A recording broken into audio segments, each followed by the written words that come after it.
ಶಿವೋಹಂ ಚಾನೆಲ್ಗೆ ಸುಸ್ವಾಗತ.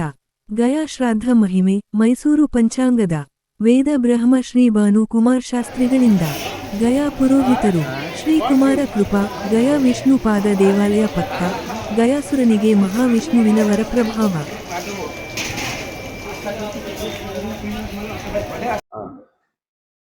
ಶ್ರೀ ಗುರುಭ್ಯೋ ನಮಃ. ಹರಿ ಓಂ. ಶಂಕರಂ ಶಂಕರಾಚಾರ್ಯಂ ಕೇಶವಂ ಬಾದರಾಯಣಂ ಸೂತ್ರಭಾಷಾ ವಂದೇ ಭಗವಂತೋ ಪುನಃ. ನಾವು ಒಳ್ಳೆಯ ಪ್ರಪಂಚ ಪ್ರಸಿದ್ಧವಾದಂತಹ ಕ್ಷೇತ್ರ ಇದು ಗಯಾ. ವಿಷ್ಣುಪಾದ ಎಲ್ಲಿರುವುದು, ವಟವೃಕ್ಷವು ಎಲ್ಲಿರುವುದು, ಸೀತಾದೇವಿ ಇಲ್ಲಿ ವರ ಕೊಟ್ಟಂತಹ ವಟವೃಕ್ಷ ಹಾಗೂ ಮಹಾವಿಷ್ಣುಪಾದ ಇರುವ ದೇವಸ್ಥಾನ ಇದು. ತುಂಬ ವಿಶೇಷವಾದಂತಹ ದೇವಸ್ಥಾನ. ಪ್ರಪಂಚದ ಎಲ್ಲ ಕಡೆಯಲ್ಲಿ ಇಲ್ಲಿಗೆ ಬಂದು ಪಿತರಾದಿ ದೇವತೆಗಳ ಮೋಕ್ಷಕ್ಕಾಗಿ ಇಲ್ಲಿ ಶ್ರಾದ್ದವನ್ನು ಮಾಡಿ ಭಗವಂತನ ವಿಷ್ಣುಪಾದದಲ್ಲಿ ಅರ್ಪಿಸುತ್ತಾ ಇದ್ದಾರೆ. ಯಾಕಂದರೆ ಈ ಒಂದು ಗಯಾ ಶ್ರಾದ್ದವನ್ನು ಯಾಕೆ ಮಾಡಬೇಕು ಏನು ಅಂತ ಇಲ್ಲಿನ ಕ್ಷೇತ್ರದ ನಿವಾಸಿಗಳು ಹಾಗೂ ಈ ಒಂದು ಶ್ರಾದ್ದ ಕರ್ಮಗಳನ್ನು ಶ್ರದ್ಧಾಭಕ್ತಿಯಿಂದ ಶಾಸ್ತ್ರೋಕ್ತವಾಗಿ ಅರ್ಥಗರ್ಭಿತವಾಗಿ ತಮ್ಮ ಶಕ್ತಿಯಾನುಸಾರ ಇಲ್ಲಿ ಅವರು ಮಾಡಿಸ್ತಾ ಇದ್ದಾರೆ. ಅವ್ರನ್ನ ನಾವು ಕೇಳ್ತೀವಿ ಗುರುಗಳ ಬಾಯಿಂದ, ಯಾಕೆ ಒಂದು ಈ ಒಂದು ಶ್ರಾದ್ದವನ್ನು ಇಲ್ಲಿ ಮಾಡಬೇಕು, ಮಾಡದೆ ಎಂತಹ ಫಲವನ್ನು ನಾವು ಹೊಂದಬಹುದು ಅನ್ನೋ ಕೆಲ ಪ್ರಶ್ನೆಗಳನ್ನು ನಾವು ಗುರುಗಳನ್ನ ಕೇಳ್ತಾ ಇದ್ವಿ. ಭಾನುಕುಮಾರ್ ಶಾಸ್ತ್ರಿಗಳು ಅವ್ರನ್ನ ಮಾತಾಡೋಣ. ನಮಸ್ಕಾರ ಗುರುಗಳೇ. ನಮಸ್ಕಾರ. ಇದು ಈ ಒಂದು ಗಯಾ ಕ್ಷೇತ್ರ ಏನಕ್ಕೆ ಪ್ರಸಿದ್ಧ ಹಾಗೂ ಈ ಕ್ಷೇತ್ರದಲ್ಲಿ ನಾವು ಶ್ರಾದ್ದವನ್ನು ಮಾಡಿದರೆ ಎಂತಹ ಫಲವನ್ನು ಹೊಂದಬಹುದು, ಇಲ್ಲಿ ಆ ಮಹಾತಾಯಿಯ ಶಾಪದಿಂದ ಸೀತಾದೇವಿ ಏನು ಶಾಪ ಕೊಟ್ಟಿದ್ದಾರೋ ಎಲ್ಲರಿಗೂ ತಿಳಿಸಬೇಕು ಅಂತ ನಿಮ್ಮಲ್ಲಿ ನಾವು ಪ್ರಾರ್ಥನೆ ಮಾಡ್ತೀವಿ. ಗುರುಭ್ಯೋ ನಮಃ. ಸುಬ್ರಹ್ಮಣ್ಯೇಶ್ವರಾಯ ನಮಃ. ನನ್ನ ಹೆಸರು ಭಾನುಕುಮಾರ ಶಾಸ್ತ್ರಿ, ಮೂಲತಃ ಮೈಸೂರು. ಸುಮಾರು ತಲೆಮಾರದಿಂದ ಗಯಾದಲ್ಲೂ ಕರ್ನಾಟಕದಲ್ಲೂ ವಾಸ ಎರಡು ಕಡೆ ಇರುವುದು. ಭಗವಂತ ಅನುಗ್ರಹದಿಂದ ಈ ಕ್ಷೇತ್ರದಲ್ಲಿ ಸೇವೆ ಮಾಡುವ ಅದೃಷ್ಟ ಭಗವಂತ ನಾರಾಯಣ ಕೊಟ್ಟಿರೋದ್ರಿಂದ ಇಲ್ಲಿ ಸೇವೆಯನ್ನು ಸಲ್ಲಿಸ್ತಾ ಇದ್ದೀವಿ. ತಮ್ಮದು ಬಹಳ ಉತ್ತಮವಾಗಿ ಪ್ರಶ್ನೆ ಇದೆ. ಅಂದ್ರೆ ಗಯಾ ಶ್ರಾದ್ದ ಯಾಕೆ ಮಾಡಬೇಕು, ಸೊ ಅದ್ರ ಬಗ್ಗೆ ನಾವು ತಿಳ್ಕೊಡಕ್ಕಿದ್ರೆ ಫಸ್ಟ್ ಗಯಾ ಏನು ಅಂತ ತಿಳ್ಕೋಬೇಕು. ಗಯಾ ಅಂತ ಯಾಕೆ ಬಂತು ಅಂದ್ರೆ, ಇಲ್ಲಿ ಗಯಾಸುರ ಅಂತ ಮಹಾ ತಪಸ್ವಿ ರಾಕ್ಷಸ ಹುಟ್ಟಿದಲ್ಲಿ ರಾಕ್ಷಸ ವಂಶದಲ್ಲಿ. ಗುಣ ಏನಿತ್ತು? ತಪಸ್ವಿದು, ಸತೋ ಗುಣ. ಸೊ ಇದು ಈ ಕಾಲಕ್ಕೋಸ್ಕರ ಬಹಳ ದೊಡ್ಡ ಉದಾಹರಣೆ ಏನಿದೆ ಅಂದ್ರೆ, ನಮ್ಮ ಕರ್ತವ್ಯವೇ ಮುಖ್ಯ, ನಮ್ಮ ಕರ್ಮವೇ ಮುಖ್ಯ. ನಾವು ಯಾವ ಜಾತಿಯಲ್ಲಿ ಯಾವ ವರ್ಣದಲ್ಲಿ ಹುಟ್ಟುತ್ತೀವಿ ಅದು ಮುಖ್ಯ ಇಲ್ಲ, ನಮ್ಮ ಕರ್ಮವನ್ನು ಎಷ್ಟು ವಿಶೇಷವಾಗಿರುತ್ತೆ ಅದಕ್ಕೆ ಪ್ರತ್ಯಕ್ಷ ಪ್ರಮಾಣ ಇರೋದೇ ಗಯಾಸುರದ್ದು ಕರ್ತವ್ಯ. ಸೊ ರಾಕ್ಷಸ ವಂಶದಲ್ಲಿ ಹುಟ್ಟಿದ್ರು ಸಹಿತ ಅವ್ರ ಒಳಗೆ ಸತೋಗುಣ ಋಷಿ ಗುಣ ಇರೋದ್ರಿಂದ ಆ ಗುಣ ಪ್ರಭಾವದಿಂದ ಅವರು ತಪಸ್ವಿಯಾಗಿಬಿಟ್ಟು ಬ್ರಹ್ಮಯಿಂದ ವರ ಪಡ್ಕೊಂಡ್ರು. ನನಗೆ ಯಾರು ನೋಡಿದ್ರೆ ಅವ್ರಿಗೆ ಸಮಸ್ತ ಪಾಪ ಪರಿಹಾರ ಆಗಬೇಕು, ನನಗೆ ಮುಟ್ಟಬಿಟ್ರೆ ಯಮಯಾತ್ನೆ ಯಮ ಶಿಕ್ಷೆ ಆಗಬಾರದು, ನರಕ ಯಾತ್ನೆಯಿಂದ ತಪ್ಪಿಸ್ಬೇಕು, ನನಗೆ ದೇವರಕ್ಕಿಂತನೂ ಶ್ರೇಷ್ಠ ಆಗೋ ಆಸೆ, ದೇವರು ನನ್ನ ಹತ್ರ ಬಂದು ಬೇಡಕೋಬೇಕು, ಯಾಚನೆಯನ್ನು ಮಾಡಬೇಕು. ಸರಿ ಅಂತ ತಥಾಸ್ತು ಹೇಳಿದ್ರು ಬ್ರಹ್ಮ ಅವರು. ಹೇಳಿದ ಮೇಲೆ ಎಲ್ಲಾ ಕಡೆ ಜನ ಪಾಪ ಮಾಡ್ತಿದ್ರು, ನೋಡ್ಬಿಡ್ತಿದ್ರು, ಮುಟ್ಬಿಡ್ತಿದ್ರು, ಯಾರಿಗೂ ಯಮಯಾತ್ನೆ ಯಮ ಶಿಕ್ಷೆ ಆಗ್ತಿರ್ಲಿಲ್ಲ, ತಪತ್ ಪ್ರಭಾವ. ಸೊ ಇದೇ ಪ್ರಕಾರವಾಗಿ ಎಲ್ಲಾ ಕಡೆ ಅನಾಚಾರ ಅತ್ಯಾಚಾರವನ್ನು ಬಿಡಿಯಕ್ಕೆ ಶುರು ಆಯ್ತು.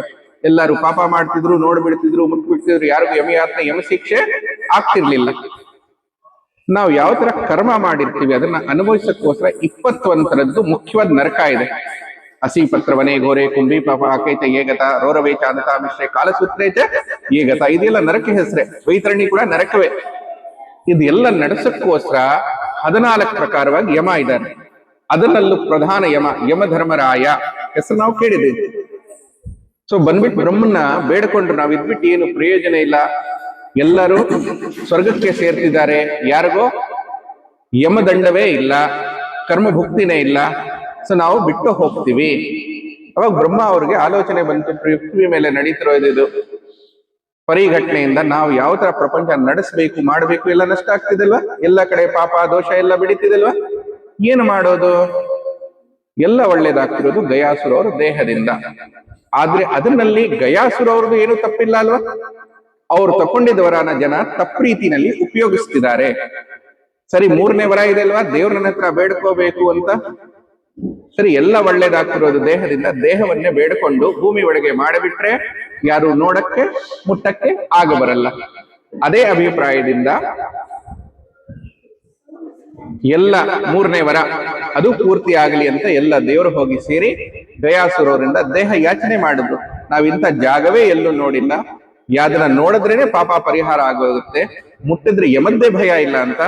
ಇಂಥ ಜಾಗ ನಮಗೆ ಕಂಡು ಬರ್ಲಿಲ್ಲ, ನಾವು ನಿಮ್ಮ ದೇಹದ ಮೇಲೆನೆ ಯಜ್ಞ ಮಾಡೋಣ ಅಂತ ಅನ್ಕೊಂಡಿದೀವಿ. ಅಭಿಪ್ರಾಯ ಏನು ದೇವ್ರದು? ಯಾವ ವಸ್ತು ಮೇಲೆ ಅದಕ್ಕಿಂತ ಭಾರವಾಗಿ ವಸ್ತು ಇಟ್ರೆ ಏನಾಗುತ್ತೆ, ಅದು ಭೂಮಿ ಒಳಗೆ ಸೇರತ್ತೆ. ಸೊ ಗಯಾಸುರವ್ರ ದೇಹದ ಮೇಲೆ ಅದಕ್ಕಿಂತ ಜಾಸ್ತಿ ಪುಣ್ಯವಾದ ಕ್ಷೇತ್ರ, ತೀರ್ಥ, ದೇವರು, ಋಷಿ ಎಲ್ಲ ಕೂಡಿಸ್ಬಿಟ್ರೆ ಏನಾಗುತ್ತೆ, ಭೂಮಿ ಒಳಗೆ ಸೇರಿಬಿಡ್ತಾರಲ್ವಾ. ಭೂಮಿ ಒಳಗೆ ಸೇರಿಬಿಟ್ರೆ ಯಾರು ನೋಡಕ್ಕೆ ಮುಟ್ಟಕ್ಕಾಗಲ್ಲ ಅಲ್ವಾ, ವರ ಎಲ್ಲ ತಪ್ಪತ್ತಲ್ವಾ. ಅದೇ ಅಭಿಪ್ರಾಯದಿಂದ ದೇಹವನ್ನು ಬೇಡ್ಕೊಂಡಿದ್ದಕ್ಕೆ ಗಯಾಸುರವ್ರಿಗೇನಿತ್ತು, ಸತೋಗುಣ, ಋಷಿಗುಣ. ಅಯ್ಯೋ, ದೇವರಿಗೆ ಕಾಯಿಸೋದು ಬೇಡ. ಸೊ ಅವರು ಹಿಂದೆ ಮುಂದೆ ಆಲೋಚನೆ ಮಾಡಿಲ್ದೇರ ಯಾಕೆ ಬೇಡ್ಕೋತೀರ ಏನು ಎತ್ತಂತ ಆಲೋಚನೆನೇ ಮಾಡ್ಲಿಲ್ಲ, ಪಟ್ಟಂತ ಮಲಗಿಬಿಟ್ರು. ಮಲಗಿದ ಮೇಲೆ ಎಲ್ಲಕ್ಕಿಂತ ಜಾಸ್ತಿ ತಪ ಮಾಡೋದು ಯಾರು? ಋಷಿಗಳು.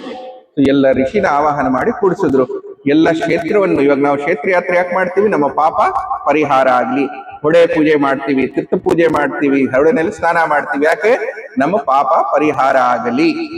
ಸೊ ಎಲ್ಲ ಕ್ಷೇತ್ರವನ್ನು, ತೀರ್ಥವನ್ನು, ನದಿಯನ್ನು, ದೇವರವನ್ನು, ಋಷಿಯನ್ನು ಆವಾಹನ ಮಾಡಿ ಬ್ರಹ್ಮ ಅವರು ದೇಹದ ಮೇಲೆ ಕೂಡಿಸಿದ್ರು. ಸ್ವಲ್ಪ ದಿನ ಆದ್ಮೇಲೆ ಗಯಾಸುರವರು ಇನ್ನು ಎಷ್ಟು ದಿವಸ ಯಜ್ಞ ನಡೆಯುತ್ತೆ, ಬೇಗ ಯಜ್ಞ ಮುಗಿಯುತ್ತಾ ಅಂತ ಕೇಳಿದ್ರು. ಅಂದ್ರೆ 7 ಅಭಿಪ್ರಾಯ ಬರ್ತಿದೆ ಅಲ್ವಾ. ಅದಕ್ಕೋಸ್ಕರ ಎಲ್ಲಕ್ಕಿಂತ ಭಾರವಾಗಿರೋ ದೇವರು ಯಾರು? ಗಣಪತಿ. 5 ಸ್ವರೂಪದಲ್ಲಿ ಕೂತ್ಕೊಂಡ್ರು ಭಾರ ಕೊಡಕ್ಕೆ. ಅದು ಎಳ್ಳಷ್ಟು ವ್ಯತ್ಯಾಸ ಬರ್ಲಿಲ್ಲ. ಅವಾಗ ಏನ್ ಮಾಡೋದು? ಸ್ವರ್ಗದಿಂದ ಧರ್ಮಶಿಲೆ ತಂದು ಎದೆ ಮೇಲೆ ಇಟ್ಟು ಪಿತೃದೇವರ ಆವಾಹನ ಮಾಡಿದ್ರು. ಎಲ್ಲಕ್ಕಿಂತ ದೊಡ್ಡ ಭಾರ ಇರೋದೇ ಪಿತೃಭಾರ. ಕವ್ಯವಾಲ ನಲ ಸೋಮ ಅಗ್ನಿಶ್ವಾತ ವಿರಿಷದ ಸೊಂಪ ಪಿತೃದೇವತ. ಪಿತೃದೇವತೆಯ ಆವಾಹನ ಮಾಡಿ ಕೂಡಿಸಿದ್ರು ಸಹಿತ ಎಳ್ಳಷ್ಟು ವ್ಯತ್ಯಾಸ ಬರ್ಲಿಲ್ಲ. ಆಮೇಲೆ ಬೇಗ ಯಜ್ಞ ಮುಗಿಸಿ ನಾನು 7 ಅಭಿಪ್ರಾಯ ಇದೆ ಅಂತ ಹೇಳಕ್ ಶುರು ಮಾಡಿದ್ರು. ಇನ್ನೇನು ಮಾಡೋದು? ಪ್ರಪಂಚದೆಲ್ಲ ಕ್ಷೇತ್ರ, ತೀರ್ಥ, ದೇವರು ಎಲ್ಲರೂ ಬಂದಾಯ್ತಲ್ವಾ, ಪಿತೃದೇವರು ಬಂದಾಯ್ತಲ್ವಾ, ಇನ್ ಯಾರು ಬಾಕಿ ಇಲ್ಲ ಅಲ್ವಾ. ಎದ್ ಬಿಟ್ರೆ ತಪಸ್ವಿ ಯುದ್ಧ ಮಾಡ್ಬಿಟ್ಟು ಗೆಲ್ಲಕ್ಕೂ ಸಾಧ್ಯತೆ ಇಲ್ಲ, ತಿರ್ಗಾ ಮಲಗಿಸಕ್ಕೂ ಆಗಲ್ಲ. ಏನ್ ಮಾಡೋಣ? ಸೊ ಮಹಾವಿಷ್ಣುನ ಎಲ್ಲ ದೇವರು ಸೇರಿ ಸ್ತುತಿ ಮಾಡಿದ್ರು. ಯಾಕೆಂದ್ರೆ ನಾವು ಯಾವುದು ಹೋಮ ಮಾಡ್ಲಿ, ಶ್ರಾದ್ದ ಮಾಡಿ, ಯಜ್ಞ ಮಾಡ್ಲಿ, ಕಾಪಾಡೋ ಜವಾಬ್ದಾರಿ ಯಾರ್ದು? ಮಹಾವಿಷ್ಣುದು. ಅದಕ್ಕೋಸ್ಕರ ವಿಷ್ಣು ಸಹಸ್ರನಾಮ ಪಾರಾಯಣ ಮಾಡಿದ್ರೆ ಯಜ್ಞೇಶ್ವರಾಯ ನಮ, ಯಜ್ಞಾಯ ನಮ, ಹವ್ಯಾಯ ನಮ, ಕವ್ಯಾಯ ನಮ, ಧರ್ಮಾಯ ನಮ, ಧರ್ಮರಕ್ಷಾಯ ನಮ ಇದಲ್ವಾ.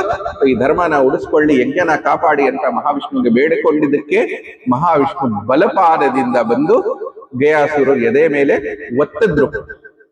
2ನೇ ಪಾದ ಎಲ್ಲೂ ಇಟ್ಟಿಲ್ಲ. ಯಾಕಂದ್ರೆ ಎಲ್ಲ ಕಡೆ ಧರ್ಮ ಅಪಪ್ರಚಾರ ಇರೋದ್ರಿಂದ 2ನೇ ಪಾದ ಅಲ್ಲಿದೆ ಇಲ್ಲಿದೆ ಅಂತ ಹೇಳ್ತಾರೆ. 2ನೇ ಪಾದ ಎಲ್ಲೂ ಪ್ರಪಂಚದಲ್ಲಿ ಇಟ್ಟಿಲ್ಲ. ಯಾಕೆ ಒಂದೇ ಪಾದದಿಂದ ಒತ್ತಿರೋದು? ಪ್ರಪಂಚದ್ದು 3 ಲೋಕದ ಭಾರ ಯಾರ ಮೇಲಿದೆ? ಮಹಾವಿಷ್ಣು ಮೇಲೆ. ಸೊ ಆ ತಪಸ್ವಿ ಮೇಲೆ ಆ ಭಾರ ಬಿಡ್ತಿದ್ರೆ ಏನಾಗ್ತಿತ್ತು? ತಪಸ್ವಿಗೆ ಕೊಂದೋ ದೋಷ ಬರ್ತಿತ್ತಲ್ವಾ. ಅದಕ್ಕೋಸ್ಕರ ಬರೀ ಬಲಪಾದದಿಂದ ಒತ್ತಿರೋದು. ಗಯಾ ಕ್ರಮಕ್ಕೆ, ಗಯಾ ಕಥೆಗೆ, ವಾಮನವತಾರ ಸಂಬಂಧ ಕಥೆಯಿಂದ ಯಾವುದು ಮತ್ಲಬ್ ಇಲ್ಲ. ಪಾದ ಅಂತ ಕಾಮನ್ ತಕೊಂಡು ಏನಾದ್ರೂ ಸಂಶಯ ಇದ್ರೆ ದಯವಿಟ್ಟು ಅದು ಪಡ್ಕೊಡಕ್ ಹೋಗ್ಬೇಡಿ. ಅದು ಬೇರೆ, ಇದು ಬೇರೆ. ಸೊ ಅದೇ ಮಹಾವಿಷ್ಣು ಪಾದಸ್ಪರ್ಶದಿಂದಾನೇ ಗಯಾಸುರವರಿಗೆ ಎಚ್ಚರಿಕೆ ಆಯಿತು. ಅಯ್ಯೋ, ದೇವ್ರು ಯಾವ ಅಭಿಪ್ರಾಯದಿಂದ ಯಜ್ಞ ಮಾಡ್ತಿದ್ರೆ ಬ್ರಹ್ಮ ಅವರು, ಅವ್ರಿಗೆ ಗೊತ್ತಾಯ್ತು. ತಾನಾಗಿ ಭೂಮಿ ಒಳಗೆ ಸೇರಕ್ ಸಿದ್ಧ ಆದ್ರು. ಆವಾಗ ಮಹಾವಿಷ್ಣು ಇರಪ್ಪ ಅಂತ, ಯಾಕೆ ನಿಮ್ಮ ಅಭಿಪ್ರಾಯ ತಿಳ್ಕೊಂಡೆ ಆಯ್ತು, ನಾನು ಭೂಮಿ ಒಳಗೆ ಸೇರಕ್ ಸಿದ್ಧವಾಗಿದ್ದೀನಲ್ವಾ, ಇನ್ನು ಯಾಕೆ ಇರಬೇಕು? ನೀವು ತಪಸ್ವಿ, ನಿಮಗೆ ತಪಸ್ ಫಲ ಸಿಕ್ಲಿರಂದ್ರೆ ನಮ್ಮದೇ ಕೆಟ್ಟ ಹೆಸರು ಆಗತ್ತೆ. ಲೌಕಿಕದಲ್ಲಿ ಹೇಳಿದ್ರೆ ಇವಾಗ ನಾವು ಎಲ್ಲಿ ಕೆಲಸ ಮಾಡ್ತೀವಿ, ನಮಗೆ ಬೋನಸ್ ಸಿಕ್ಲಿಲ್ಲ ಅಂದ್ರೆ ನಾವು ಸಿಡುಕ್ತೀವಿ, ಇದೆ ಅಲ್ವಾ. ಇವಾಗ ಸಂಬಳ ಇಲ್ದೇರ ಯಾರು ಕೆಲಸ ಮಾಡ್ತಾರ? ಸೊ ನಾವು ತಪಸ್ ಮಾಡಿದ್ರೆ ದೇವ್ರು ನಮಗೆ ತಪಸ್ ಫಲ ಕೊಡಲ್ಲ ಅಂತ ಅಭಿಪ್ರಾಯ ಬಂದ್ರೆ ಯಾರ ಕೆಟ್ಟ ಹೆಸರಾಯ್ತು? ದೇವ್ರದು. ಸೊ ಇಲ್ಲ, ನೀವು ತಪಸ್ ಫಲ ಪಡೀಲೇಬೇಕು. ಸ್ವಾಮಿ, ನಮ್ ದೇಹದ ಮೇಲೆ ಪ್ರತ್ಯಕ್ಷವಾಗಿ ನೀವೇ ಬಂದು ನಿಂತಿದ್ದೀರಾ, ಪ್ರಪಂಚದೆಲ್ಲ ಕ್ಷೇತ್ರ ತೀರ್ಥ ದೇವರು ಇಲ್ಲೇ ಸೇರಿದಿರ, ಇನ್ ನಂಗೆ ಎಂತದ ಆಸೆ? ನನಗೆ ಯಾವುದೂ ಆಸೆ ಇಲ್ಲ, ನನಗೇನು ಬೇಡ ಅಂತ. ಇಲ್ಲ, ನಿನ್ ಫಲ ಕೇಳಲೇಬೇಕು ಅಂತ. ಸರಿ ಆಯ್ತು, ನಂದು ಒಂದು ಆಸೆ ಇತ್ತಲ್ವಾ, ದೇವ್ರಕ್ಕಿಂತ ನಾನು ಶ್ರೇಷ್ಠ ಆಗಬೇಕು ಅಂತ. ಹೌದು, ಇವಾಗ ಪ್ರಪಂಚದೆಲ್ಲ ಕ್ಷೇತ್ರ ತೀರ್ಥ ದೇವರು ಪ್ರತ್ಯಕ್ಷವಾಗಿ ನೀವೇ ಇಲ್ಲಿ ಬಂದಿದ್ರಲ್ವಾ, ಇದು ಒಂದು ಪುಣ್ಯ ಕ್ಷೇತ್ರ ಆಗತ್ತಲ್ವಾ. ಸೊ ದಯವಿಟ್ಟು ಈ ಕ್ಷೇತ್ರದ ಹೆಸರು ಯಾರು ನಿಮ್ ಬೇಡ, ನನ್ನ ಹೆಸರಲ್ಲಿ ಇರ್ಲಿ. ಅದಕ್ಕೋಸ್ಕರನೇ ಅವ್ರ ಶ್ರೇಷ್ಠತೆ ಇರ್ಲಿ ಅಂತಾನೆ ಈ ಊರಿನ ಹೆಸರು ಏನು ಬಂತು? ಗಯಾ. ಇದು ಗಯಾ ಏನು? ತೀರ್ಥದ್ದು ಪ್ರಾಣ. ಅದಕ್ಕೋಸ್ಕರ ಇದನ್ನ ಗಯಾ ಜಿ ಅಂತ ಕರೆಯೋದು. ಬರೀ ಗಯಾ ಇಲ್ಲ, ಜಿ ಅಂತ ನಾರ್ತ್ ಮರ್ಯಾದೆ ಶಬ್ದ. ಅದಕ್ಕೋಸ್ಕರ ಈ ಊರಿನ ಹೆಸರೇ ಮರ್ಯಾದೆಯಿಂದ ಜನ ತಗೋತಾರೆ, ಗಯಾಜಿ ಅಂತ ಕರೆಯೋದು. ಎರಡನೇದು, ಇಲ್ಲಿ ದಿನಾಗ್ಲೂ ಒಂದು ಪಿಂಡ ಪ್ರದಾನ, ದಿನಾಗ್ಲೂ ಒಂದು ಅಂತ್ಯಕ್ರಿಯೆ. ಯಾವುದು ನಾವು ಲೌಕಿಕದಲ್ಲಿ ಕ್ರಿಮೇಷನ್ ಅಂತ ಹೇಳ್ತೀವಿ. ಪ್ರಪಂಚದಲ್ಲಿ 2 ಮಹಾಶ್ಮಶಾನ ಇದೆ, ಕಾಶಿ ಮತ್ತು ಗಯಾ. ಎಲ್ಲಿ 24 ಗಂಟೆ ಮಣ್ಣು ಮಾಡ್ತಾರೆ, 24 ಗಂಟೆ ಸುಡ್ತಾರೆ. ಕಾಶಿದಲ್ಲಿ ಸಾಯೋದು ಶ್ರೇಷ್ಠ, ಎಲ್ಲರೂ ಪ್ರಾಣ ಬಿಡಕ್ಕಾಗಲ್ಲ ಅಲ್ವಾ. ಅದಕ್ಕೋಸ್ಕರ ಕಾಶಿದಲ್ಲಿ ಎಲ್ಲರೂ ಹೋಗ್ಬಿಟ್ಟು ಸ್ಮಶಾನ ದರ್ಶನ ನಾವು ಮಾಡ್ತೀವಿ. ಅದನ್ನ ಏನ್ ಹೇಳೋದು ನಾವು? ಕಾಶಿವಾಸ. ಗಯಾದಲ್ಲಿ ಶ್ರಾದ್ದ ಆಗೋದು ಹೇಳಿಲ್ವಾ, ಸಾವು ಮತ್ತು ಶ್ರಾದ್ದ. ಅದಕ್ಕೋಸ್ಕರ ಇಲ್ಲಿ ಗಯಾದಲ್ಲಿ ಎಲ್ಲರೂ ಶ್ರಾದ್ದ ಮಾಡಕ್ ಅಧಿಕಾರವನ್ನು ಬಿಟ್ಟು ಕೊಟ್ಟಿರೋದು. ನಮ್ಮೂರಿನಲ್ಲಿ ಹೆಂಗಸು ಸ್ಮಶಾನಕ್ಕೆ ಹೋಗಬಾರದು ಅಂತ ಇದೆ. ಕಾಶಿದಲ್ಲಿ ಎಲ್ಲರೂ ಹೋಗಿ ಸ್ಮಶಾನ ದರ್ಶನ ಮಾಡಬೇಕು. ಇದು 2 ಕ್ಷೇತ್ರದಲ್ಲಿ ಹೆಂಗಸರು ಗಂಡಸರ ವಿಭೇದವೇ ಇಲ್ಲ. ಮೂರನೇದು, ನಾನು ಇಷ್ಟು ಜನಕ್ಕೆ ಒಳ್ಳೇದಾಗ್ತಿತ್ತಲ್ವಾ, ಯಮಯಾತ್ನ ಯಮ ಶಿಕ್ಷೆಯಿಂದ ಬಿಡುಗಡೆ ಆಗ್ತಿತ್ತಲ್ವಾ, ಎಲ್ಲ ನಿಂತೋಯ್ತಲ್ವಾ. ಅದಕ್ಕೋಸ್ಕರನೇ ಮೋಕ್ಷ ಕೊಡೋ ದೇವರು ನೀವೇ. ನೀವೇ ಇಲ್ಲಿ ಪ್ರತ್ಯಕ್ಷವಾಗಿ ನನ್ನ ದೇಹದ ಮೇಲೆ ನಿಂತಿದ್ದೀರಾ. ಸೊ ಯಾರೂ ಬಂದುಬಿಟ್ಟು ಯಾರ ಹೆಸರದಲ್ಲೂ ಗಯಾದಲ್ಲಿ ಪಿಂಡ ಇಟ್ಬಿಟ್ರೆ ನನ್ನ ದೇಹದ ಮೇಲೆ, ಅವರು ಯಾವುದೇ ತರದ ಯಮಯಾತ್ನ ಯಮ ಶಿಕ್ಷೆನಲ್ಲಿ ಇದ್ರು ಸಹಿತ ಅಲ್ಲಿಂದ ಅವ್ರಿಗೆ ಬಿಡುಗಡೆ ಪಡಿಸ್ಬಿಟ್ಟು ತನ್ನ ವೈಕುಂಠದಲ್ಲಿ ಜಾಗ ಕೊಡ್ತೀನಿ ಅಂತ ನಂಗೆ ಮಾತು ಕೊಡಿ. ಸರಿ ಅಂತ ತಥಾಸ್ತು ಹೇಳಿದ್ರು. ಹೇಳಿದ ಮೇಲೆ ಗಯಾಸುರವರು ಭೂಮಿ ಒಳಗೆ ಸ್ಥಿರ ಆದು ಈ ಕ್ಷೇತ್ರ ನಿರ್ಮಾಣ ಆಯ್ತು. ಯಾರಾದ್ರೂ ಮಕ್ಕಳಾಗಿ ಹುಟ್ಟಿದ್ರೆ ಅವ್ರು ಗಯಾ ಬರಲೇಬೇಕು, ಗಯಾ ಶ್ರಾದ್ದವನ್ನು ಮಾಡಲೇಬೇಕು. ಮನೆಯಲ್ಲಿ ಅಣ್ಣ ತಮ್ಮಂದ್ರು ಸೇರಿ ಶ್ರಾದ್ದ ಮಾಡಬೇಕು. ಕ್ಷೇತ್ರದಲ್ಲಿ ಎಲ್ಲರಿಗೂ ಶ್ರಾದ್ದ ಮಾಡೋ ಅಧಿಕಾರ ಇದೆ. ಗಯಾದಲ್ಲಂತೂ ಎಲ್ಲರಿಗೂ ಬೇರೆ ಬೇರೆ ಶ್ರಾದ್ದ ಮಾಡಬೇಕು. ಯಾಕೆ? ಗಯಾದಲ್ಲಿ ನಮ್ಮ ಜನ್ಮ ಜನ್ಮಾಂತರದ್ದು ಋಣ ತೀರಿಸಕ್ಕೋಸ್ಕರನೇ ಶ್ರಾದ್ದ ಮಾಡೋದು. ಸೊ ಅದರಿಂದ ಗಯಾದಲ್ಲಿ ಅಣ್ಣ ತಮ್ಮಂದ್ರಾಗ್ಲಿ ಹೆಂಗಸರು ಕೂಡ ಗಯಾದಲ್ಲಿ ಶ್ರಾದ್ದ ಮಾಡಬಹುದು. ಯಾಕಂದ್ರೆ ಇದು ಎಲ್ಲಕ್ಕಿಂತ ಮುಂಚೆ ಮಾಡಿದ ಯಾರು? ಬ್ರಹ್ಮ. ಸೊ ಇದು ಶ್ರಾದ್ದ ಕರ್ಮದಲ್ಲಿ ಬರೋದೇ ಇಲ್ಲ, ಇದು ಬರೋದೇ ಬ್ರಹ್ಮ ಕರ್ಮದಲ್ಲಿ. ಸೊ ಹೆಂಗೆ ಪೂಜೆ ಪುನಸ್ಕಾರ ಯಜ್ಞ ಯಾರು ಬೇಕಾದವ್ರು ಮಾಡ್ತಾರಲ್ವಾ, ಇದೇ ಭೂಮಿ ಮೇಲೆ ಇರೋ ಒಂದು ಜಾಗ ಎಲ್ಲಿ ತಂದೆ ಬದುಕಿದ್ರು ಸಹಿತ ತಂದೆ ಬರಕ್ಕಾಗಲ್ಲ ಅಂತ ಮಗ ಬಂದು, ಹಿರಿಯವರು ಶೇಷ ಕರ್ತವ್ಯವನ್ನು ಪಾಲಿಸೋದು ಮಕ್ಕಳ ಕರ್ತವ್ಯ ಅಲ್ವಾ, ಬಂದು ತಮ್ಮ ತಾತನಿಗೆ ಮುತ್ತಾತನಿಗೆ ಶ್ರಾದ್ದ ಕೂಡ ಮಾಡಬಹುದು. ಅದರದ್ದು ದೋಷ ಕೂಡ ಗಯಾದಲ್ಲಿ ಇಲ್ಲ. ಯಾಕೆ? ಬ್ರಹ್ಮಕರ್ಮವನ್ನು ಇರೋದ್ರಿಂದ. ಅದೇ ಕ್ರಮದಲ್ಲಿ ಮರ್ಯಾದಾ ಪುರುಷೋತ್ತಮ ರಾಮ ಮಗ ಹುಟ್ಟಿದಾರಲ್ವಾ, ಒಂದು ಮನುಷ್ಯ ಜೀವದಲ್ಲಿ ಹುಟ್ಟಿದ್ರೆ ನಮ್ದು ಏನೇನು ಕರ್ತವ್ಯ ಅಂತ ಅದೇ ತಿಳಿಸಕ್ ತಾನೇ ಬಂದಿರೋದು. ಅದೇ ಪ್ರಕಾರವಾಗಿ ಅವರು ತನ್ನ ತಂದೆದು ಶ್ರಾದ್ದ ಮಾಡಕ್ಕೋಸ್ಕರ ಗಯಾಗೆ ಬಂದ್ರು ಅಮ್ಮನವರು ಜೊತೆಲಿ. ಆದ್ರೆ ದಶರಥ ಮಹಾರಾಜರಿಗೆ ಶ್ರವಣ ಕುಮಾರ ತಂದೆ ತಾಯಿದು ಶಾಪ ಇತ್ತು. ಏನು? ನಿಂಗೆ ಯಾವತ್ತೂ ಪುತ್ರ ಸುಖ ಸಿಗಲ್ಲ, ಪುತ್ರ ವಿಯೋಗದಲ್ಲೇ ಸಾಯ್ತೀಯ, ಆಯ್ತಲ್ವಾ. ಸೊ ರಾಮ ಬಂದುಬಿಟ್ಟು ಶಾಮಾಂತರಕ್ಕೆ ಹೋಗಿರುವಾಗ ಅಮ್ಮನವ್ರಿಗೆ ನಡಿ ದಡ ಹತ್ರ ಬಿಟ್ಟು ಹೋಗಿದ್ರು. ಅಮ್ಮನವ್ರ ಮುಂದೆ ಬಂದು ನಿಂತ್ಕೊಂಡ್ಬಿಟ್ರು. ಕಲಿಯುಗದ ಮುಂಚೆ ಹಿರಿಯವರದು ಹೆಸರು ಗೋತ್ರ ಗಯಾದಲ್ಲಿ ತಕೊಂಡ್ರೆ ಪ್ರತ್ಯಕ್ಷವಾಗಿ ಗಯಾದಲ್ಲಿ ಬಂದು ಕೈನಲ್ಲಿ ಪಿಂಡ ತಕೋತಿದ್ರು. ಕಲಿಯುಗ ಬಂದ ಮೇಲೆ ಅದು ಸಾಧ್ಯತೆ ಇಲ್ಲ ಅಂತಾನೆ ದರ್ಭಾಸನೆ ಪಿಂಡದಾನೇಶು, ದರ್ಭಾಸನ ಮೇಲೆ ಪಿಂಡ ಪ್ರದಾನವನ್ನು ಮಾಡೋದು ಶುರು ಆಯ್ತು. ಅವರು ಬಂದಿದ್ದು ಯಾವಾಗ? ಕಲಿಯುಗದ ಮುಂಚೆ. ಸೊ ಅದಕ್ಕೋಸ್ಕರನೇ ಅಮ್ಮನವರು ಮುಂದೆ ಬಂದು ಪಿಂಡ ಯಾಚನೆ ಮಾಡಿದ್ರು, ನನ್ ಪಿಂಡ ಕೊಡು, ನಾನು ಮುತ್ತೆ ಇದೆ, ನಾನು ಹೆಂಗ್ ಶ್ರಾದ್ದ ಮಾಡ್ತೀನಿ, ಹೆಂಗಸು ಶ್ರಾದ್ದ ಮಾಡಕ್ಕಿಲ್ಲ ಅಲ್ವಾ. ಅವಾಗ ಈ ಗಯಾ ಮಹಾತ್ಮನ್ನು ದಶರಥ ಮಹಾರಾಜರೇ ಎಲ್ಲ ತಿಳಿಸ್ಕೊಟ್ರು. ತಿಳಿಸಿದ ಮೇಲೆ ಇದು ಬ್ರಹ್ಮಕರ್ಮ, ನೀನ್ ನಂಗೆ ಮಾಡ್ಲೇಬೇಕು, ನೀನು ಮಹಾಲಕ್ಷ್ಮಿ ಸ್ವರೂಪ, ಅಯೋಧ್ಯ ಉದ್ಧಾರ ಆಗಿದ್ದು, ನೀನ್ ನಂಗೆ ಪಿಂಡ ಕೊಡು ಅಂತ. ಮಾವನವ್ರು ಮಾತು ಕೇಳಲಿಲ್ಲ ಅಂದ್ರೆ ಪತಿವತ್ತೆ ಧರ್ಮ ನಷ್ಟ ಆಗತ್ತೆ. ಏನು ಮಾಡೋದು? ಏನಿಲ್ ಪಿಂಡ ಕೊಡ್ಲಿ, ನಮಗೆ ಅವಾಗ ಹಸುವಾಗಿರುತ್ತೆ, ಏನ್ ಅಡುಗೆ ಮಾಡಿದ್ರೆ ಅದೇ ಬಡಿಸ್ಬಿಡಿ ಅಂತ ಹೇಳ್ತೀವಲ್ವಾ. ಸೊ ಏನು ಕೈನಲ್ಲಿದೆ ಅದರದೇ ಪಿಂಡ ಕೊಟ್ಬಿಡು. ಸೊ ಕೈನಲ್ಲಿ ಏನಿತ್ತು? ಮರಳು. ಮರಳದೆ 3 ಪಿಂಡ ಇಟ್ಟು 3 ಸಾಕ್ಷಿ ಇಟ್ರು, ನದಿ, ಹಸು, ಆಲದ ಮರನ. ಸಾಕ್ಷಿ ಇಟ್ಟ ಮೇಲೆ ರಾಮ ಬಂದ್ಮೇಲೆ ಈ ತರ ಆಗಿತ್ತು, ಮಾವನವ್ರು ಬಂದಿದ್ರು, ಅವ್ರು ಹೇಳಿದಕ್ಕೆ ನಾನು ಶ್ರಾದ್ದವನ್ನು ಮಾಡಿದ್ದೀನಿ, ನಾನು ಪ್ರಮಾಣ ಕೂಡ ಇಟ್ಟಿದ್ದೀನಿ ಅಂತ. ಯಾರು ಪ್ರಮಾಣ ಅಂದ್ರೆ ನದಿ, ಹಸು, ಆಲದ ಮರ. ಇಲ್ಲೂ ಒಂದು ಉದ್ದೇಶ ಏನಂದ್ರೆ, ಜೀವನದಲ್ಲಿ ನಮಗೆ ಆಸೆ ಇರಬೇಕು. ಆಸೆ ಇಲ್ಲ ಅಂದ್ರೆ ನಾವು ಮುಂದುವರಿಯಲ್ಲ. ವೈರಾಗ್ಯ ಬಂದ್ರೆ ಮುಂದುವರಿತೀವ? ಬಿಡ್ತೀವಿ. ಸೊ ನಮಗೆ ಆಸೆ ಇರಬೇಕು, ಇದ್ರೆ ಮುಂದುವರಿಯಕ್ಕಾಗತ್ತೆ. ಆದ್ರೆ ದುರಾಸೆ ಆಗಬಾರದು.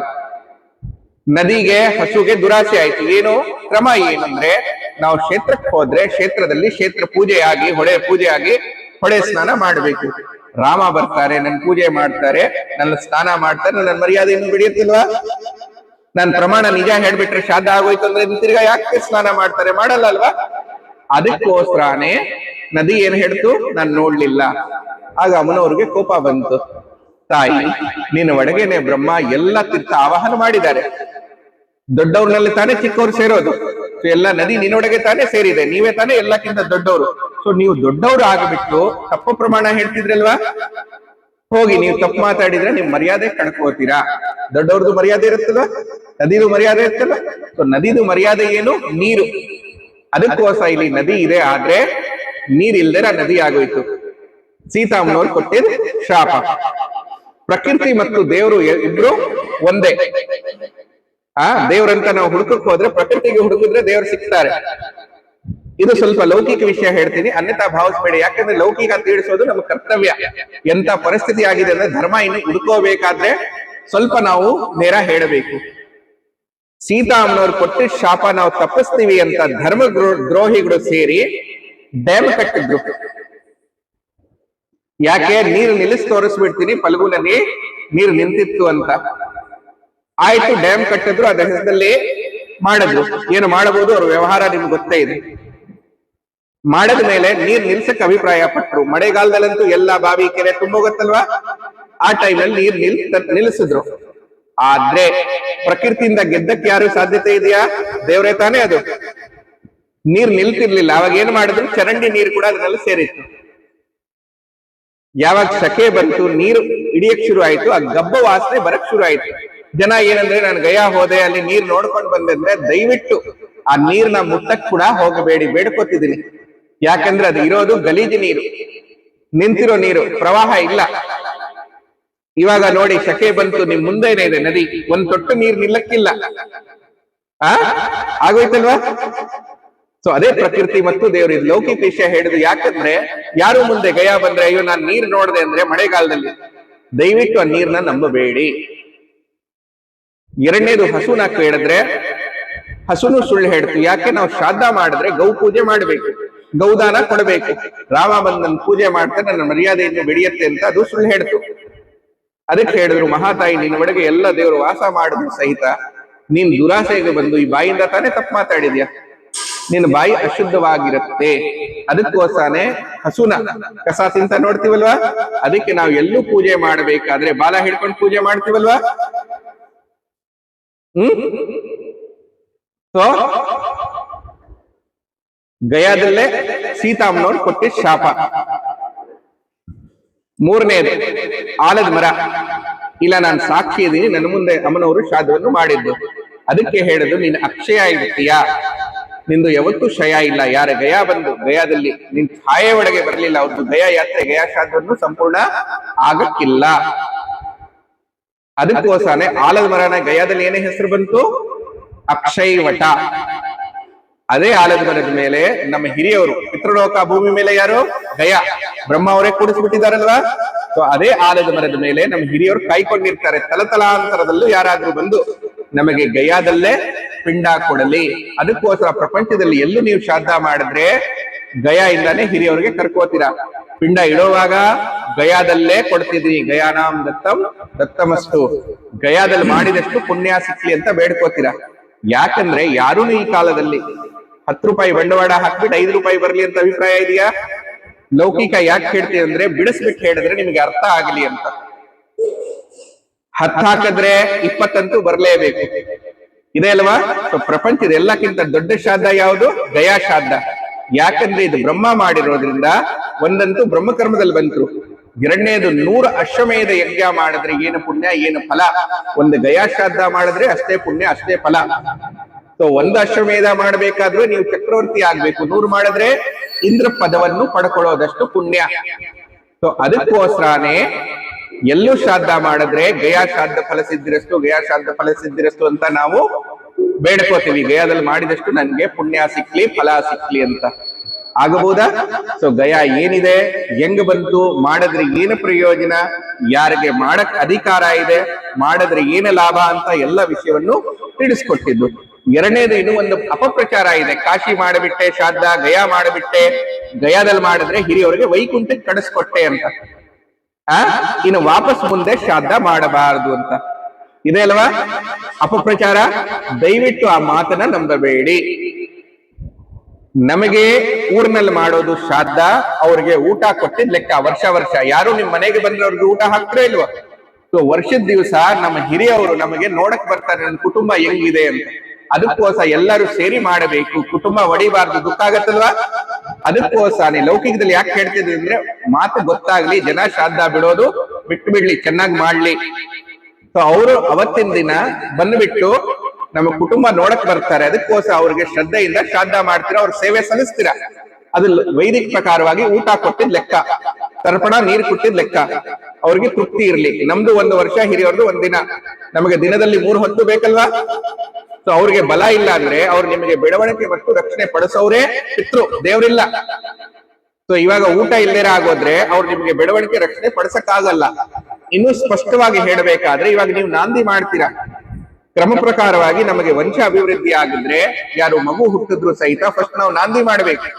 ನಾಂದಿ ಆದ್ಮೇಲೆನೆ ನಾಡಿ ಛೇದವನ್ನು ಆಗ್ಬೇಕು. ಈ ಕಾಲದಲ್ಲಿ ಅವಕಾಶ ಇಲ್ಲ ಅಂತ ನಾವು ಅದನ್ನ ಮರ್ತು ಬಿಡ್ತಾ ಇದೀವಿ. ಆದ್ರೆ ಮದುವೆ ಮಾಡ್ಬೇಕಾದ್ರೂ ನೀವು ನಾಂದಿ ಮಾಡ್ತಿರಲ್ವಾ? ಯಾಕೆ?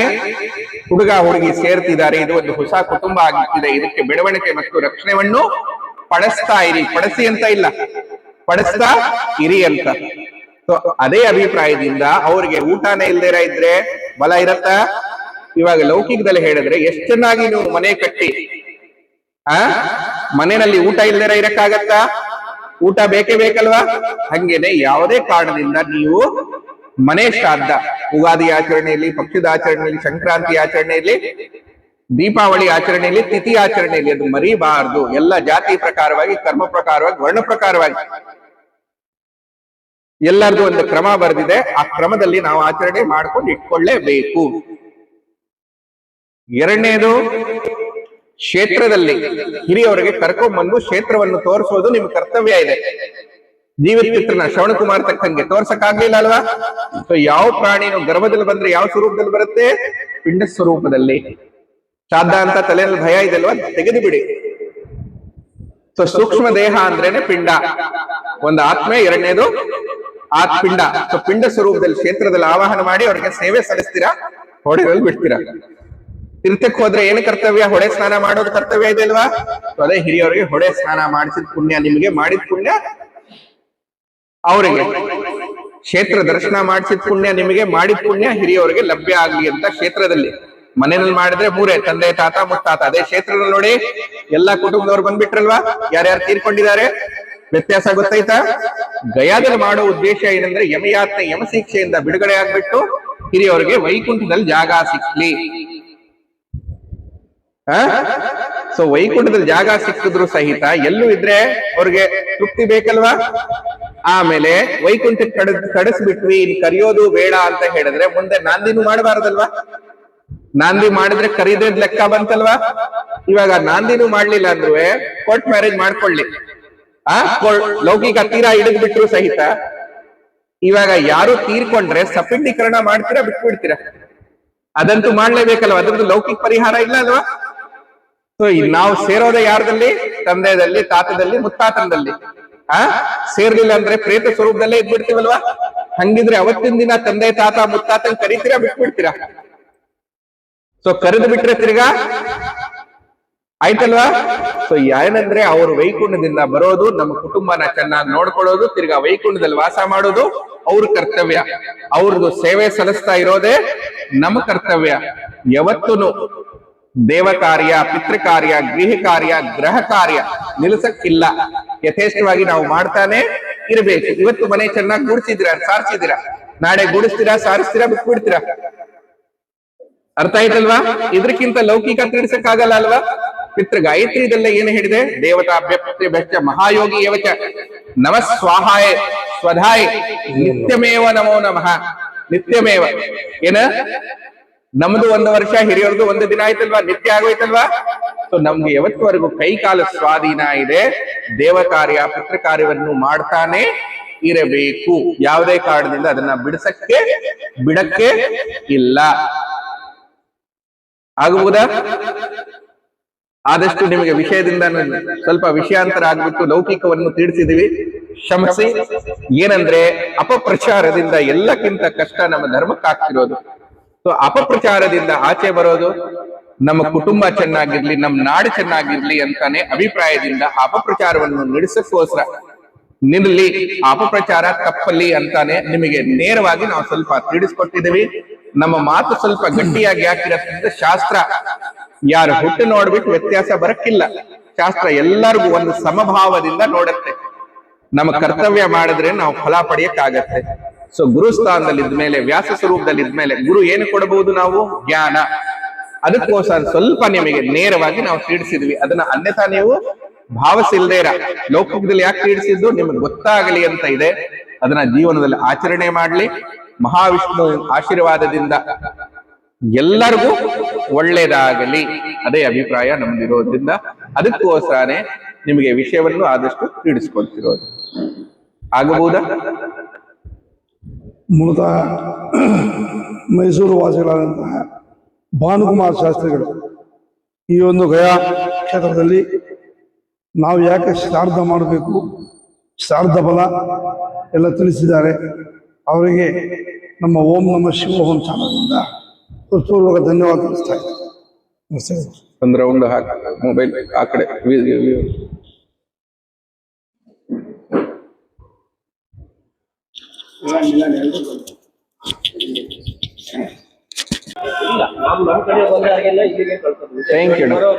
ಥ್ಯಾಂಕ್ ಯು ನೋಡಿ ಅಣ್ಣ, ರವೀಂದ್ರ ಹಾಸನ್ನಿಂದ ಬಂದಿದ್ದೀನಿ. ಗಯಾ ಶ್ರಾದ್ದಕ್ಕೋಸ್ಕರ ಬಂದಿದ್ವಿ. ಇಲ್ಲಿಯ ಕ್ರಮಬದ್ಧ ಈ ಆಚರಣೆಯನ್ನ ನಾವು ಎಲ್ಲೂ ನೋಡಿಲ್ಲ, ಇನ್ಯಾರು ಮಾಡಿಸೋಕ್ ಸಾಧ್ಯ ಇಲ್ಲ. ತುಂಬಾ ಅರ್ಥಗರ್ಭಿತವಾಗಿ ಎಲ್ಲವನ್ನು ವಿವರಿಸಿ ನಮಗೆ ಶಾಂತವಾಗಿ ಸಮೃದ್ಧವಾಗಿ ತೃಪ್ತಿಯಾಗುವ ಹಾಗೆ ಕರ್ಮವನ್ನ ಮಾಡಿಸಿದ್ದಾರೆ. ಇದು ಯಾರೇ ಹೋಗ್ಲಿ, ಯಾರೇ ಬರ್ಲಿ, ನನ್ನ ಕಡೆಯ ಬಂಧು ಬಾಂಧವರು ಬಂದ್ರೆ ನಾನು ಅದು ಇಲ್ಲಿಗೆ ಬರ್ಲಿಕ್ಕೆ ಅವರಿಗೆ ಸಜೆಸ್ಟ್ ಮಾಡ್ತೀನಿ. ಕೊಡ್ತಾರೆ, ಕರಿಯರ್ ಕೊಡ್ತಾರೆ. ಗಯಾ ಮಾಯ ಆಗಲ್ಲ, ಖಂಡಿತ. ಮುಂಚಿತವಾಗಿ ಫೋನ್ ಮಾಡಿ ವ್ಯವಸ್ಥೆ ಮಾಡ್ಕೊಡ್ತೀವಿ. ತೃಪ್ತಿಯಾಗಿ ಬರ್ತೀವಿ. ಓಕೆ ಅಣ್ಣ, ಅಭಿಮಾನ ಇದೆ. ಶುರು ಮಾಡಿದೆ ಸರ್. ನಮಸ್ಕಾರ. ಈ ಥರ ಹರ್ಷ ಅಂತ ಮೈಸೂರಿಂದ ಬಂದಿದೆ. ಈ ವಾಯುಪುತ್ರ ಟ್ರಾವೆಲ್ಸ್ ಜೊತೆ ನಾನು ಬಂದಿದ್ದೆ. ನಾನು ಸುಮಾರು ದಿವಸದಿಂದ ನನ್ನ ಮನಸ್ಸಲ್ಲಿ ನಾನು ಗಯಾಗೆ ಹೋಗಬೇಕು, ನಮ್ಮದು ಕಾರ್ಯ ಮಾಡಬೇಕು ಅಂತ ನಾನು ಅಂದ್ಕೊಂಡಿದ್ದೆ. ಸೊ ಆ ಕಾರ್ಯಕ್ರಮವನ್ನು ತುಂಬ ಸಂತೋಷವಾಗಿ, ಇಲ್ಲೂ ತೊಂದರೆ ಅಡಚಣೆ ಆಗದೇನೆ ಸುಸೂತ್ರವಾಗಿ ನಮಗೆ ಇವರು ಭಾನುಕುಮಾರ್ ಸರ್ ಇಲ್ಲಿ ಒಂದು ಗಯಾದಲ್ಲಿ ಪರಿಚಯ ಆದರು. ನಾವು ಇಲ್ಲಿ ಬಂದು ನಮ್ಮ ಕಾರ್ಯದ ಬಗ್ಗೆ ಏನಕ್ಕೆ ಮಾಡಬೇಕು, ಶ್ರಾದ್ದ ಅಂದ್ರೆ ಏನು, ಅದು ಮಾಡೋದ್ರಿಂದ ಏನೇನು ಇದಾಗುತ್ತೆ, ನಮ್ಮ ವಂಶ ಇರ್ಬೋದು, ನಮ್ಮ ಮುಂದಿನ ಜೀವನ ಹೆಂಗೆ ಅದು ವೃದ್ಧಿ ಪಡುತ್ತೆ, ಅದರ ಅವ್ರ ಆಶೀರ್ವಾದ, ಆನ್ಸಿಸ್ಟರ್ ಆಶೀರ್ವಾದಗಳು ಹೆಂಗೆ ನಮಗೆ ಅದು ಪ್ರಾಮುಖ್ಯತೆ ಬರುತ್ತೆ ಜೀವನದಲ್ಲಿ ಅಂತ ಗೊತ್ತಾಯಿತು. ತುಂಬ ಉಪಕಾರ ಆಯಿತು. ತುಂಬ ಚೆನ್ನಾಗಿ ಮಾಡಿಸ್ಕೊಟ್ಟು ಅರ್ಥಬದ್ಧವಾಗಿ, ಅರ್ಥಸಹಿತವಾಗಿ, ಇಲ್ಲೂ ಲೋಪದೋಷ ಆಗದಂತೆಯೇ ನಮ್ಮ ಒಂದು ಸಾಮಾನ್ಯವಾಗಿ ಅಂದರೆ ಏನೂ ಗೊತ್ತಿಲ್ಲದೇ ಇರೋರು ಅದು ಅರ್ಥ ಮಾಡ್ಕೋಬೇಕು, ಆ ಪ್ರಕಾರ ಅವರು ಮಾಡಿ ತುಂಬ ಉಪಕಾರ ಮಾಡಿಕೊಟ್ಟು. ನಮಸ್ಕಾರ.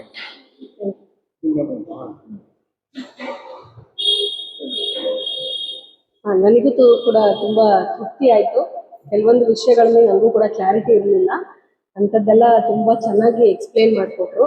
ಬರೀ ಕಾರ್ಯ ಅಂದ್ರೆ ಎಲ್ಲರೂ ಸುಮ್ಮನೆ ಹೇಳ್ತಾ ಹೋಗ್ಬಿಡ್ತಾರೆ, ಬಟ್ ಇವರು ನಿಜವಾಗ್ಲೂ ಏನ್ ಅದಕ್ಕೆ ಮೀನಿಂಗು, ಯಾಕೆ ಅದನ್ನ ಮಾಡಿದ್ರೆ ಯಾವ ರೀತಿ ಫಲಗಳಿರುತ್ತೆ, ಆಮೇಲೆ ಎಲ್ಲ ಒಂದು ಸಮಾಜದ ಋಣ ಇರ್ಬೋದು, ತಂದೆ ತಾಯಿಗಳದ್ದು ಋಣ ಇರ್ಬೋದು, ಯಾವುದೇ ರೀತಿಯ ಎಕ್ಸ್ಟ್ರಾ ನಮ್ದು ಏನು ನಮಗೆ ಗೊತ್ತಿಲ್ಲದೆ ಇರೋಂಥ ವಿಚಾರಗಳನ್ನು ಕೂಡ ತುಂಬಾ ತಿಳ್ಕೊಂಡ್ವಿ ನಾವು. ಸೊ ಅದನ್ನೆಲ್ಲದನ್ನು ಅರ್ಥಬದ್ಧವಾಗಿ ನಮಗೆ ಹೇಳ್ಕೊಟ್ಟು ಕಾರ್ಯ ಮಾಡಿಸ್ಕೊಟ್ಟಿದ್ದಾರೆ. ನನ್ನ ಒಂದು from the bottom of my heart ನನಗೆ ತುಂಬ ಥ್ಯಾಂಕ್ ಯು. ಭಾನುಕುಮಾರ್ ಶಾಸ್ತ್ರಿ ಅವರಿಗೆ ತುಂಬ ಧನ್ಯವಾದಗಳು. Thank you so much sir.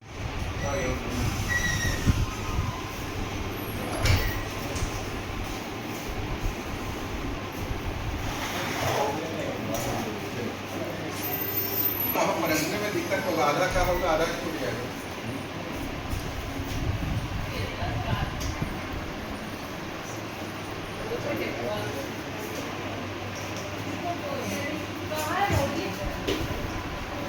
कपड़ा ला के टेबल पोछ पर दूध थाली लगाओ तो ठीक है।